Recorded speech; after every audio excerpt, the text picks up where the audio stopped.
Yan mga pre, good morning. Mag-home service tayo at yun lang dala natin tools, dala ni pare.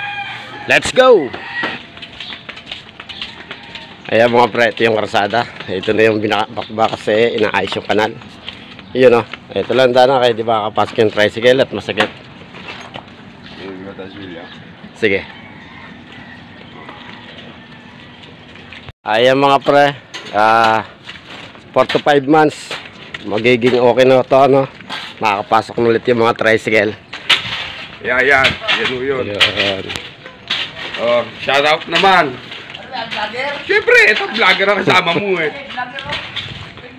Oh. Shout out sa dalawang konsi. Mga konsyal. Yan. Umaga po. Ayan. Ayan mga pre, tagal-tagal pa to, no?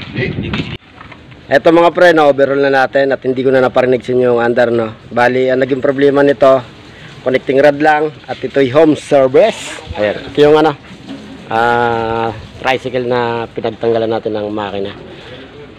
Linis na to mga pre. Ang gagawin natin dito, bubuhay na lang. Ang pinalitan natin dito, connecting rod, bearing na sigunyal, langis, overhauling gasket, tapos 3 tornilyo sa centrifugal. Yan lang, buhayin muna natin ito, mamaya paparinig sa inyo under pagkatapos. Yan mga pre, ito na, umaandar na siya at may kunting singaw lang. Bali yung pinaka-point natin dito, may pakita ko lang sa inyo yung karsada doon sa bahay, tapos kung anong sira nito. Hindi na natin pinakita yung pagbubo, pati yung pagkakalas. Ganun lang mga pre, next time papakita ulit natin. May kunting singaw lang to, okay na siya. Ganda.